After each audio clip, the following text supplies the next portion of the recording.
this line? Can't hear you. You hold it really close.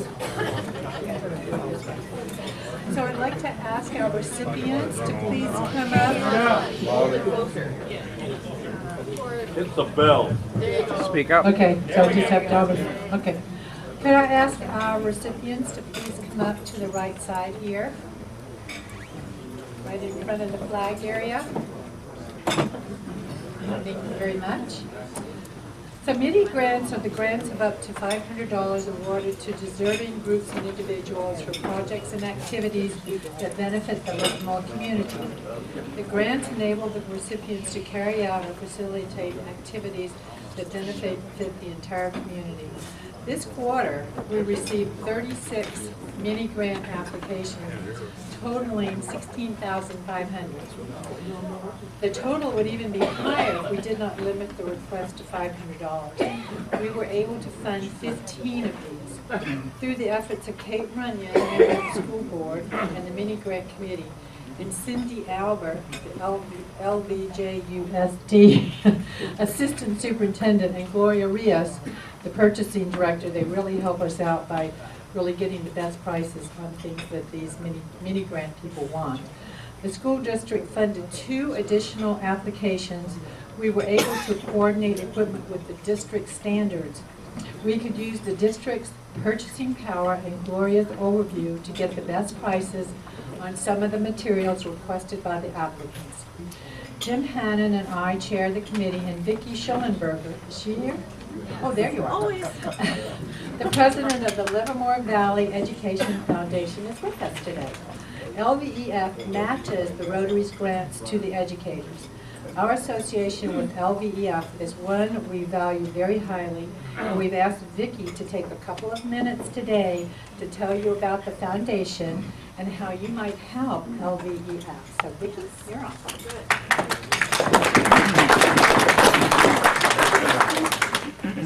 Thank you very much for allowing me a couple of minutes. I do not often shy away from the mic. I enjoy speaking to all of you. And just to give you a little background, the Livermore Valley Education Foundation, or LVEF, continues to be run by dedicated volunteers, not unlike all of yourselves. Our mission is to enhance and restore the academic and extracurricular programs in the Livermore Valley Joint Unified School District. As the economy continues to decline, the traditional budget cuts to arts and athletics have been joined with fewer dollars for academic programs. And LVEF's focus on raising money for the 3 A's, arts, academics, and athletics, allows our donors to give in ways that are meaningful to them. One of our driving passions is that public school children should not be punished with a poorer educational experience simply because they are young during a recession. The LVEF has enjoyed and appreciated our association with Rotary, working to correct the inequities that exist. And I encourage you all not only to donate dollars, but consider coming to one of our 3 fundraising events. In the spring, we have our Make Time for Music concerts, and those are held at the Livermore High School and the Granada High School gymnasiums. On Sunday, April 28th, we have the 3rd annual Reach for the Stars event at the Bankhead. And those events showcase the wonderful talents of our students. And then in the fall, we will have our 5th annual American Swim Academy Walk for Education. And this promotes fitness and family fun, and I hope to see you there. And I look forward to handing out both some equipment and money today, as well as future mini grants with Rotary. Thank you.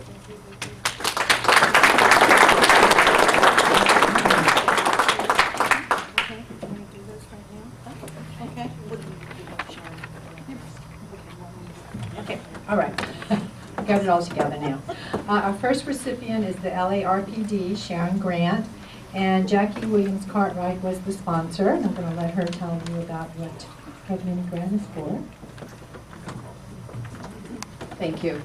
I have been piecing together money from various grants over the last couple of years to promote a Let's Swim program that provides swim lessons to low-income and ethnic minority children for $10. It also, part of the grant, combination of grant money has made recreational swim at Maynison Swim Center 25 cents. And this last year, we had just a little bit over 300 children take scholarship swim lessons, and we offered an aquatic adventure camp for middle school students. That was $10 for an all-day camp, and it was a combination of being at the pool. They went out and did some stream work at Betts Park, and then went up for a day at Dal Val, showing off their skills in the open water. So your money is greatly appreciated, and there's a huge need in our community, and I'm very happy to be able to provide these opportunities to children with your help. Thank you.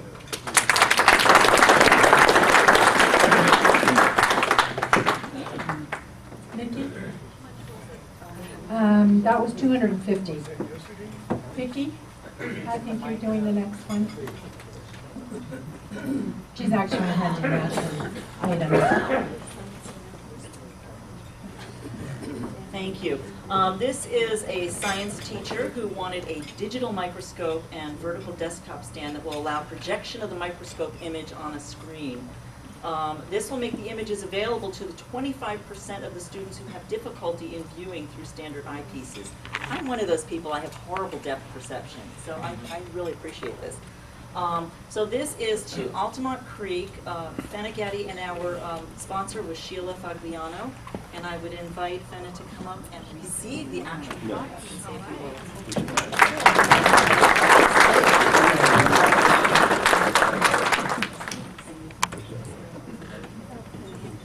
First, I have to say we have 500 students coming through our science lab at Altamont Creek, 1st through 5th graders. And it is so important for them to actually see some of the things we're learning about. And many of these students aren't able to see unless it's projected in high quality on a large screen. And many have to come up and even just touch the shadows just to be able to understand what we're looking at.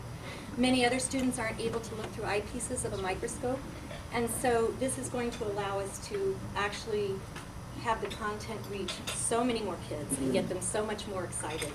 And so, anyway, I can't thank you enough. This is very generous, and we appreciate it.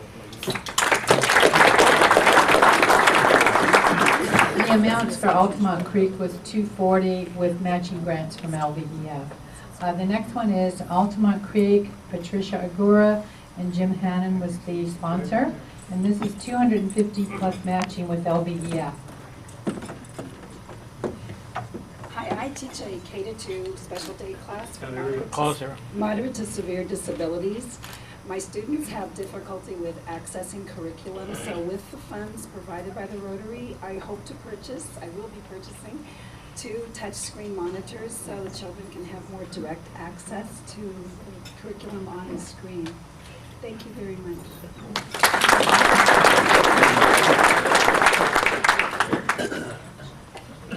Vicki, you're up again.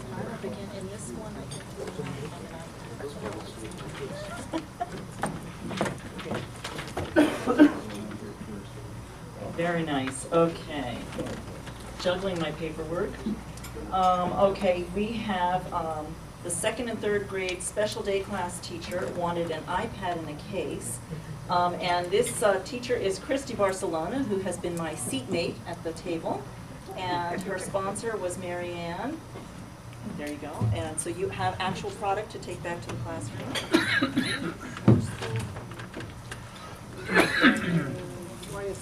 Oh, I'm sorry, yes. So for about a year now, my students have been watching the videos that their pen pal class is making. They received this grant about a year ago. They've been acting out the stories that they're reading in class. So my students are very excited to have this opportunity too. So thank you very much. The next grant is for Junction Avenue, and Linda Peterson, and Rick Peterson was the sponsor, and it's $245 plus matching LVEF.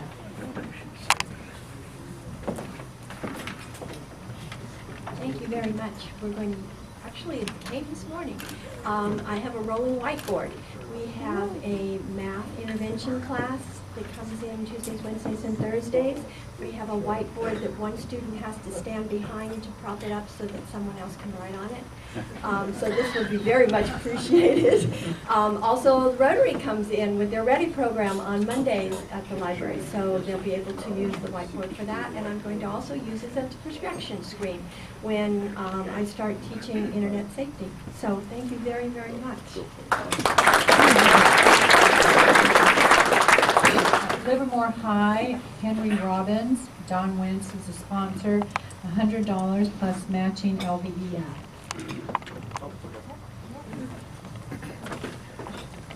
Can everyone hear me? Yeah? Okay.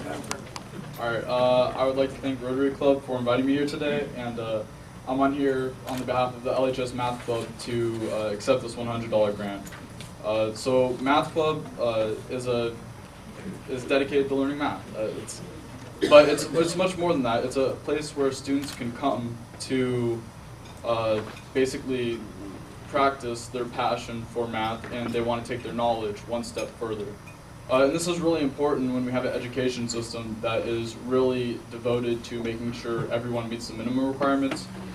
I'm really happy to say that Math Club is a place where we can go and that minimum requirement does not apply, and we go as far as we can and we want to. And basically our dedication to math is evident in our studies and our math competitions, and one of my baby, I guess, since I've been with Math Club for 2 out of its 3 years, is the peer tutoring program, where we have students come after school and we basically teach students for free who can't afford a private tutor, and we just reached our 1,000th hour of community service towards LHS.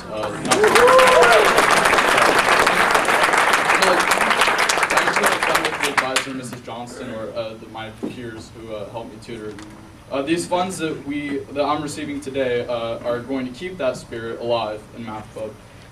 So with this money, we'll be able to go to the Sanford Mathematics competition this February, and basically this puts it so that we don't have any financial burden on the students who want to challenge themselves on a level most students would never challenge themselves, just because they're not that interested in math or it's too intimidating. But we try to make it so that students will have a place to explore the expanse of math that their teachers don't go to. I would like to thank everyone who made this possible, along with the Math Club. They're not here today, but they appreciate this so much, and I'd like to make special thanks to Mr. Wentz and Mr. Rungi, who helped me with this application. And I have a great respect for their efforts in helping me, and I'd like to thank Rotary Club so much for this. It's going to make a big help.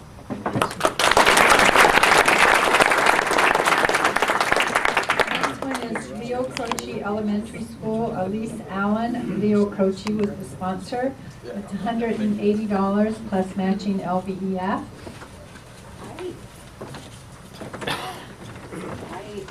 Vicki, I'm so glad you said the 3 A's, because I wanted to talk, I promise not to be here a long time. I wanted to address the wonderful sense of community that I feel getting this grant. I'll go into what it's for in a second, but I was up here a year ago getting one of the A's, which was athletics. I teach kindergarten at Leo Croce, and I'm real sad he's not here today, elementary school, and I came to ask for funds to help buy tricycles. We opened a little tricycle area, and today I'm getting funds for something that's academic to enhance our ability to teach phonics to these kids. Kindergarten is not what it used to be, folks. Those kids leave us reading. So the money that LVEF and Rotary so generously is donating is to help supplement our reading program. The kids wear these little wireless headsets and get to work on some phonics work. But the thing that's so amazing is, and now I want to talk about arts a little, LCAC I contributed last year to my classroom our classroom sang in the Reach for the Stars. And that's the arts part. It's just a really nice feeling that the community has a safety net for us. I don't feel alone in the classroom knowing that the community, you guys and ladies, and LCAC and LVEF are out there supporting us along with the school district. It's just a really fabulous feeling, and I can't express how much that means to us in the classroom. Thank you.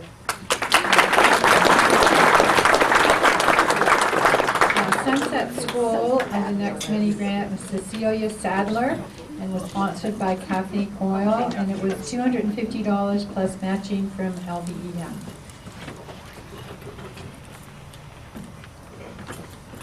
Thank you.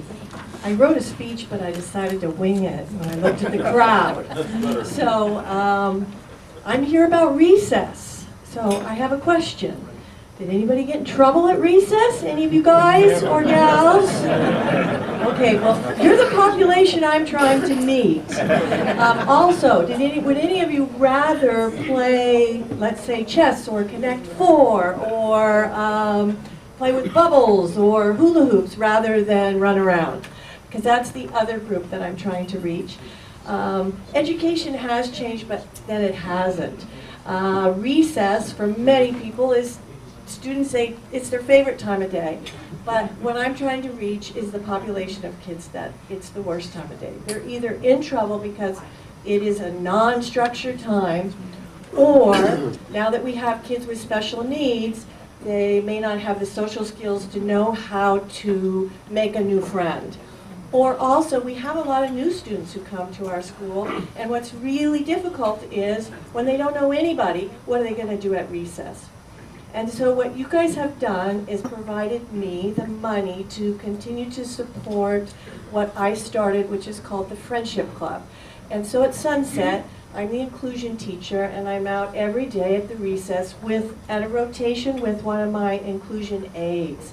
And as the adults, we provide the structure. Then what we have is the materials so that the kids who don't know how to make friends can play with bubbles and make friends. Or the kids who would rather be playing chess have chess as an opportunity. And I have to say, it's been wonderful. My principal is so excited because she sees less kids standing outside her door right after that bell rings, number one.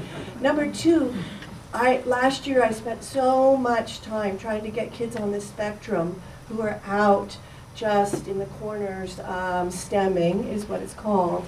They are now at the Friendship Club, and they're blowing bubbles with kids from general education. Or we have also a special day class who is moderate to severe. Last year they were relegated to a certain part of the playground. They played alone. Now they're at the Friendship Club. Regular ed kids and special ed kids are interacting. And I have to say, you guys, thank you so much, because so much of the material is consumable. Although we are monitoring it, it's taken in every day. I watch those kids like hawks. The stuff just doesn't last. And so you're providing bubbles and hula hoops and all those kind of wonderful things. And I really thank you very much.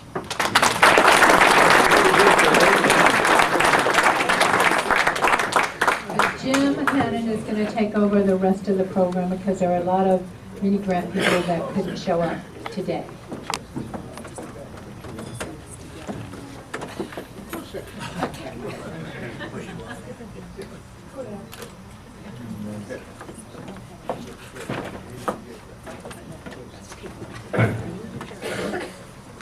So now you've heard all the eloquent speakers, and now you're getting summaries from me. The next grant, actually there were 15 in all, as Mary Ann said. The next one is the first of several for people who couldn't come. This was a bad time actually because the break was right and just ended at the start of this week. So people didn't get back to us for some reason. The next one went to Livermore High. Marion Borst got it, and Herb Stowers was the sponsor. It was $250 and it was matched by LVEF. What they got with it is several sizes of acrylic brushes for students to use in 3 different art classes. The acrylic brushes last for several years. I thought that was a lot of money for brushes, but I looked it up. And in fact, there's 32 brushes per class, three different kinds. And when you look at the site, it's actually much more than $500 to get brushes like this that last this length of time. The next one goes to Maryland Avenue. Christina Carey got the grant. Lori Souza and Mike Thompson sponsored it. It was $245, and again matched by LVEF. These were supplies for a beginning after-school enrichment program for kids with language and economic challenges. This program already has 2 full classes, and this is after school. The next one goes to Mendenhall. Beth Helmers was a recipient. Deborah McQueen was the sponsor. It was $125, and LVF matched it. This is a testing and evaluation material for a program excuse me, at Mendenhall, which actually is going to be used, or at least submitted to the district as possible forerunner of programs that might be used at other schools.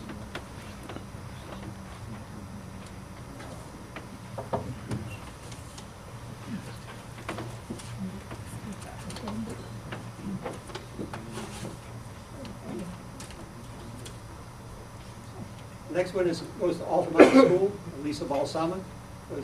Sheila Fagliano was the sponsor. LVF matched it. It was $250. It was another iPad, and it went to students with autism, Down syndrome, ADHD, and Asperger's, and a variety of visual, speech, and language challenges. And these iPads really make these things, they hook up actually to the projectors, and they make the material available to students of all types. Emma Smith got $50 and matched by LVF. Michelle Holbrook was the recipient. I sponsored it.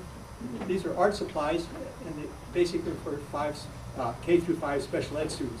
And TJ, if you'll hold some of those up for me. Over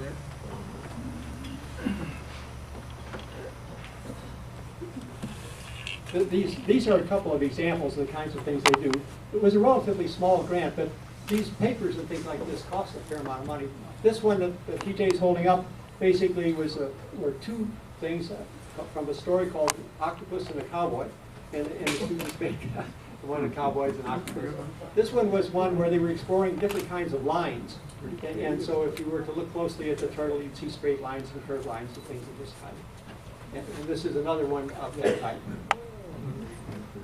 Okay, thanks. You're welcome to look at that.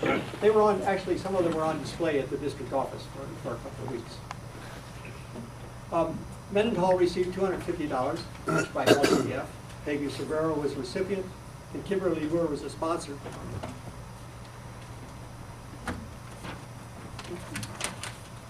Peggy sent a brief note, basically expressing her thanks. This was for the Scholastic Scope magazine.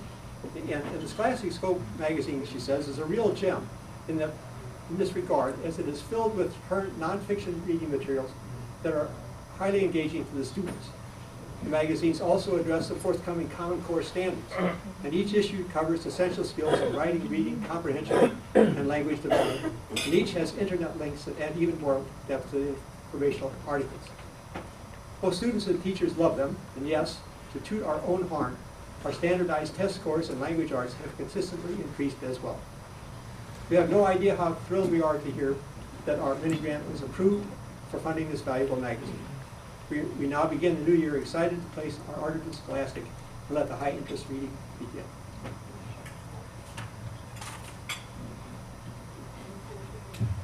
The last one that we actually awarded goes to Operation SAM. That's supporting all military. Kristen Ekbal is the recipient, and Kathy Coyle was the sponsor. And what SAM wants to do is to update its Adobe Contribute software to make donations and access to those people more accessible. In addition to these, LVJ SUD funded 2 additional programs or applications that we received because Kate and Cindy Alba work together and work out which ones the district can fund directly and which ones basically we'll take back and do it. So we actually funded 17, 2 of them indirectly. And I don't know if the teachers have to leave, but let's give them a good round of applause.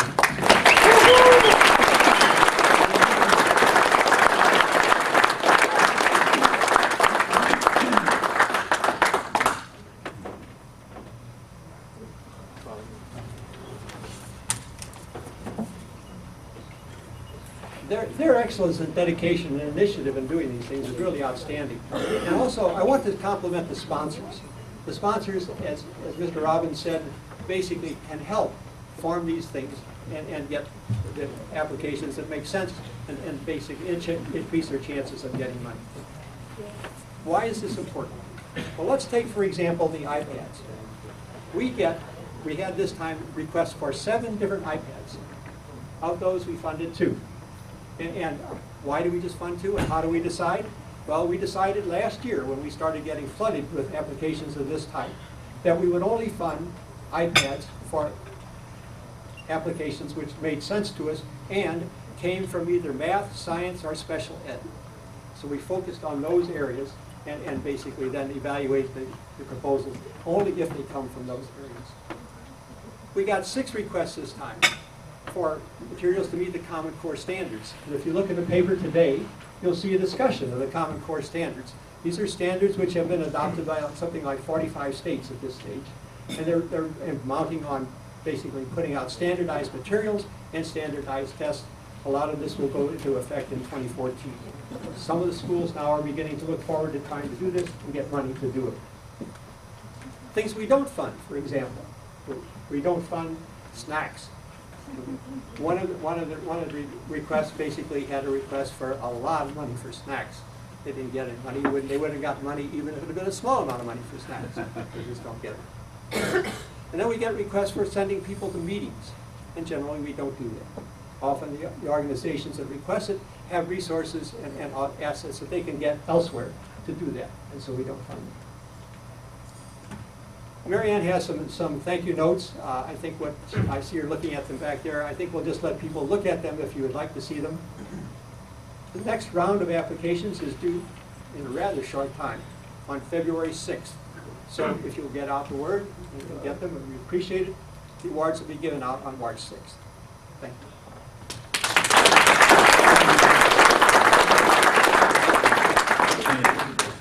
Thank you. Good job. And thank you to all our educators who most have scampered by now, but it's wonderful to have them out here. While I was listening to all these awards, it started me thinking about all the stuff we had in our school at that age, like pencil sharpener, a paddle to keep me under, make sure that I was being a good boy. What else can you think about? Things that we didn't have, like kids are getting now. What? Huh? Okay. A ruler for your knuckles. All right, we've got one more gentleman to get up here with a Paul Harris Award. Here is Paul Brown.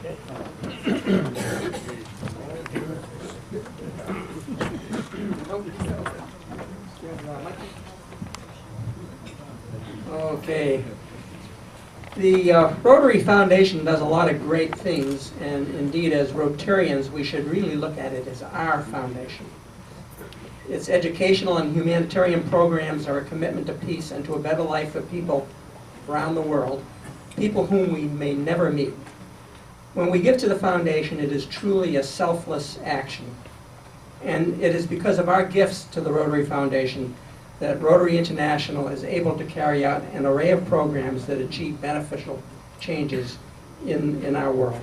Efforts like improving living conditions, increasing food production, the availability of clean water, better education, more widespread treatment and rehabilitation for the sick and disabled, fighting disease, peaceful resolution of conflict, helping local economies to grow, and yes, ending polio. You'll be hearing a lot more about the Foundation's efforts to eradicate polio in the coming weeks. These are just some of the things the Foundation does.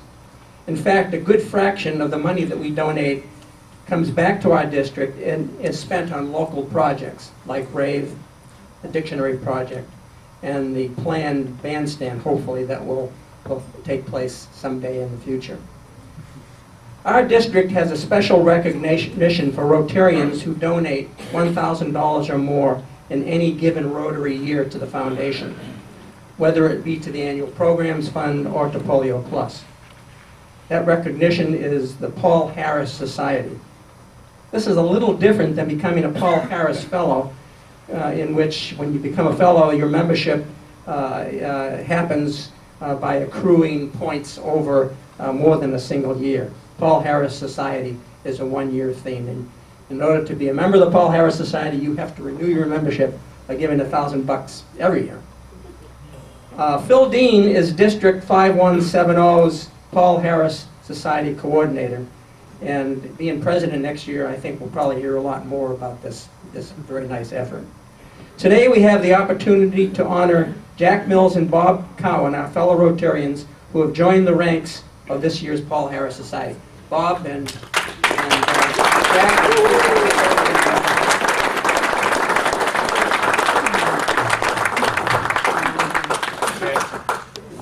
There you go. Here we have a letter from the district governor and a certificate you can put on your wall. Appreciate it very much. Thank you, gentlemen. Okay. Thank you. Thank you. That's it. Thank you.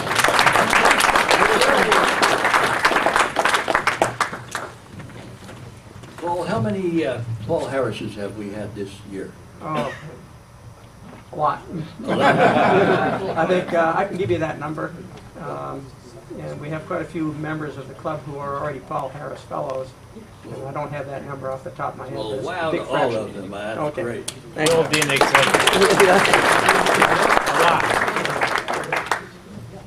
I want to share with you a message that I got from our district governor, Joe Hamilton, recently. It's about the killings of 5 female non-Rotarian health workers vaccinating children against polio in Pakistan, and these senseless tragedies. And I'm sure we're all wondering, how is this going to end? How are we going to continue getting rid of polio forever? This is what he writes. What happened in Pakistan is not new. It's now more violent. In Ghana, Africa, in 2000, Rotarians in our district who were there to immunize children against polio found that the Muslim religious leaders were opposed to their children receiving the polio vaccine. And the excuse given for opposition was for the same reason given 3 weeks ago in Karachi and Peshawar province. The vaccine would sterilize their children. It took 2 days of meetings with the religious clerics in Ghana to have them reach and embrace the truth that the vaccine will prevent their children from becoming cripples or even dying. So Rotary is, and its partners, the World Health Organization, the Centers for Disease Control and Prevention, and UNICEF, and all their worldwide volunteers will continue to place drops on the polio, let me try that again. We'll continue to place drops of the polio vaccine onto the tongues of all children until there is no more polio. We will end polio.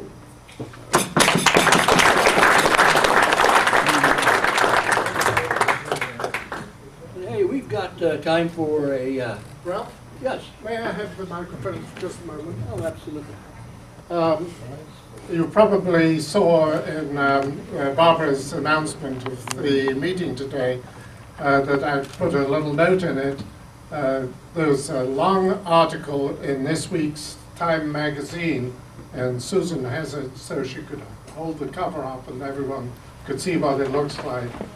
And it's a 5-page article all about polio eradication, and of course includes interviews with Rotary International people, and gives due credence to what Rotary International is doing to eradicate polio.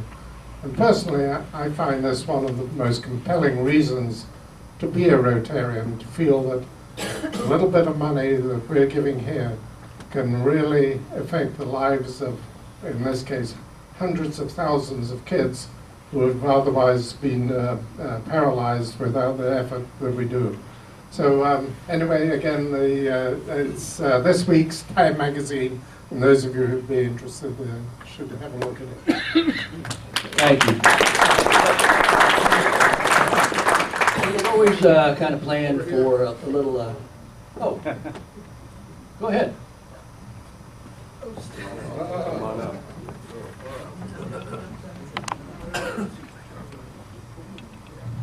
Thank you, Ralph. A lot of times, it's amazing the things we take for granted. My brother-in-law in New York, I've been trying for the past 10 years to, with a wife, to have a baby. It hasn't happened. 2 days ago, we got an incredible news. They're having a baby girl from a surrogate mother that charged nothing to do that. So it was very touching for me and very powerful. So they're having a baby girl, 6 months right now, and she charged nothing to get this done. So bless her heart. I want to join the President's Club for that.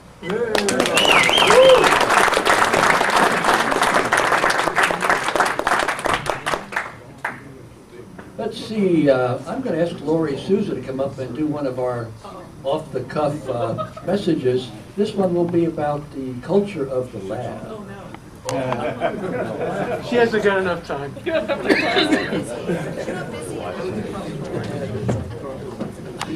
Well, good afternoon. Yeah, Ralph just warned me last week I might be asked to do this sometime, so I figured I had a year to prepare. How much time do we have, Ralph? 15 minutes. Oh, man. And Don's right, there isn't enough time to talk about it. So let's see. I've been at the lab a long time. It's been about 35 years. I started when I was about 2. The child labor laws were very different back then. But actually, it's a wonderful place to work. And many of you have worked at the laboratory, so you have your own set of stories to share. But you know, it's an incredible place. It's actually a combination of lots of cultures. I actually call it subcultures or microclimates.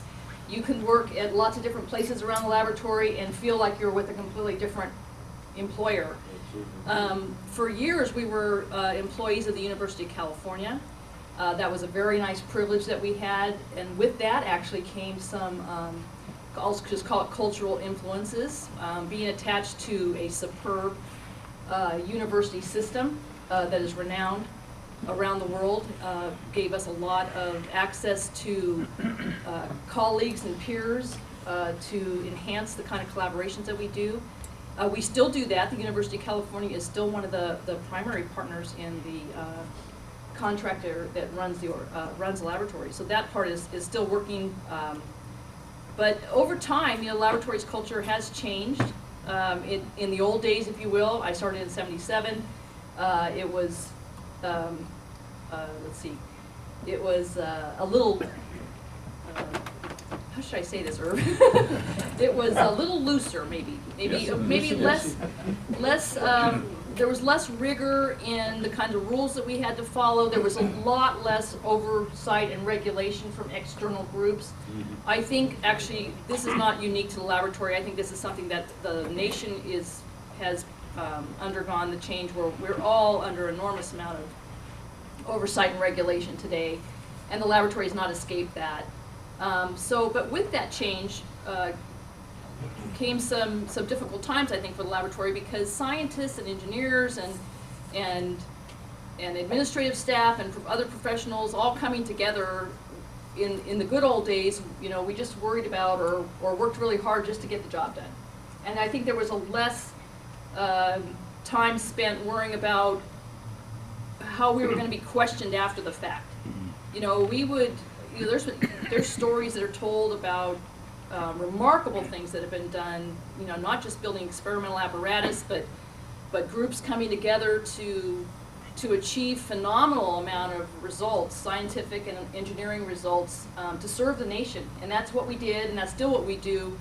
But like I said, in the good old days, you were judged and rewarded based on the result. And I think there was a lot more trust between the leadership of the laboratory and the sponsors in Washington as to not so many questions were asked about how are you going to go about and do your business. You know, if we need you to build a huge laser, we're going to give you a lot of money, and we just trust that you're going to do it right, and at the same time, you know, you're not going to, forgive me, but you're not going to crap up the environment and hurt anybody along the way. And I think the laboratory had done a superb job of that over the years, and it still does. But there's just not the same level of trust. And so now we're still given a lot of money. I mean, the laboratory's budget is about $1.6 billion a year. That's a lot of money. And there's still a lot of careful stewardship of that. And there's still a lot of scientific and engineering accomplishment done at the laboratory every single day. And it's remarkable what gets done there. But I think we get judged a little differently now. We, you know, after you've delivered whatever it is, there's all kinds of teams of people who come in to question how you went about doing that, and you know, did you follow all the rules, and did you dot all the I's and cross the T's, and maybe that's important, but it has certainly been a change, and it's a remarkable place to work. We still do an enormous amount of collaborative work with other research facilities around the world, and I think what I've always found to be so remarkable about the laboratory is that it's so diverse. You can find the world expert on some narrow field of science in one section of the laboratory, and maybe just across that square mile you're going to find the other world expert on some other very narrow piece of science that you just can't find that anywhere else. The laboratory is a unique place, and we're very blessed to have it in the Valley. I think it's it has an enormous influence on who we are as community leaders, and I think of that in a positive way. I'm not sure what else to say. I think we can certainly ask some of the other former lab employees, you know, what they want to add. Yes, Kathy. How much of this change in trust has to do with political atmosphere? Oh, I think everything. Yeah, I think a lot of things come into play. One is the resources are much more constrained today. The nation's budget is not what it once was. I also think that as you add more layers of regulation, it creates this this sense of mistrust, and that kind of tends to feed on itself. I think over the years too, you know, as an employer, or you know, as a contractor for the nation, we haven't always been able to deliver on everything, and I think that also can be the seeds of concern and mistrust. But I actually think it's not unique to the laboratory, the amount of regulation and oversight. I mean, I think every one of you, right, the library systems, the school systems, you know, you name it, you've all been touched by a lot of the hospital systems. Everybody's been touched by a lot of regulation and oversight. It costs money. I know how to reduce the federal deficit. I do know how to do that. Any other questions? Lori? Yeah. There are some rumors going around that NIF is in trouble. Would you comment on that? I'd be happy to. I don't think we're in any trouble at all. I work for the National Ignition Facility.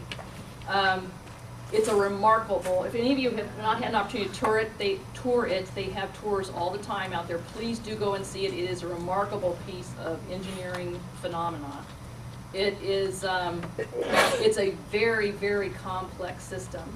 We're doing hundreds of shots a year, and the machine is just firing incredibly well. I mean, we're not disappointed with anything. We continue to add diagnostics, very complex diagnostics to it, that allow the scientists to better understand the kinds of data that's coming off. I think one of the challenges that we face today is the amount of data that comes off of these experiments are absolutely enormous. So part of what the National Ignition Facility does is it actually, in some ways, replicates what we used to do in the desert, when we used to do underground nuclear tests in the desert.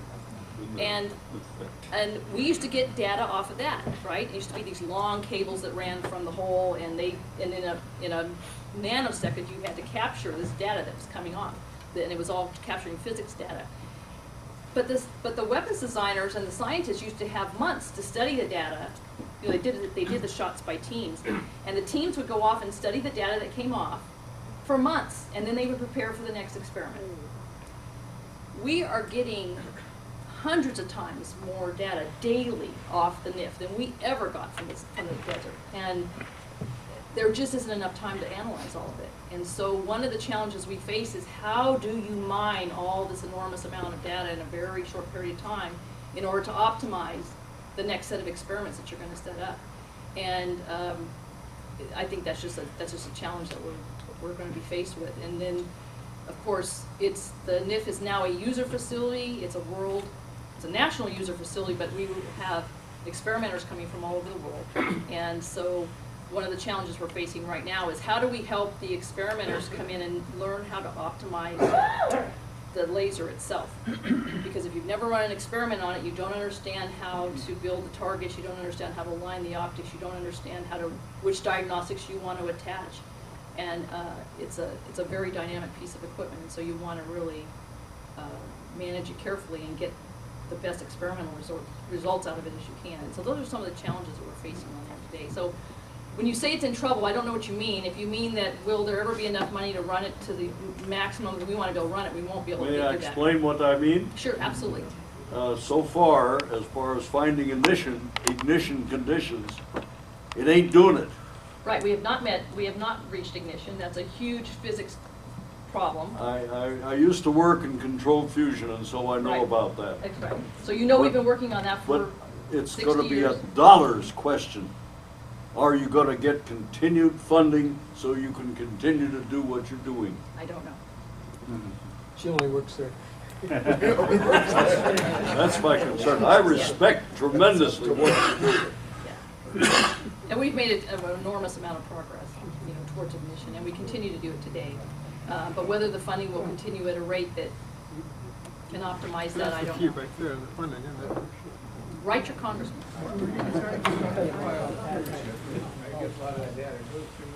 What are the other disciplines, areas of science that use that data? Does medicine use any of that, or is it all just mostly stockpile? No, actually, so there's fundamental science. There's a lot of research being done on, and Lee can probably explain it better than I can, but on the formation of the stars, right? And now I'm getting way past any of my understanding of this stuff, but a lot of the physics that they're studying feed right into the information and are trying to understand how the universe was formed, and then that they're talking about how giant Earths are formed and giant planets and all this kind of cool stuff. So there's a fundamental science element of what we do. There is an element of what we do for the weapons program, and so there's a large portion of what we do for the nuclear stockpile of the nation. There's a lot of work we do for energy in the form of the ignition experiments. And I think there's other areas as well. Those are the three big ones but so it's not just the nuclear stockpile. It's really a pretty broad set of science-based experiments that we do. And the idea is that everybody gets to take a turn at it. And that would be valuable forever, whether you get an ignition or not. That's that lab would be valuable forever, regardless of the ignition problem. I like to think so. Thank you. Lori, thank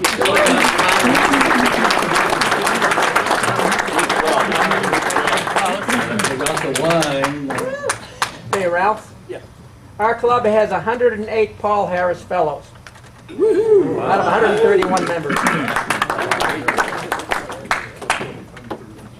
Well, hey, we've got $143 in the pot. I don't have a ticket in there. Yeah. You? Oh, well, she can. Everybody gets a fair shake. Come on, scissors.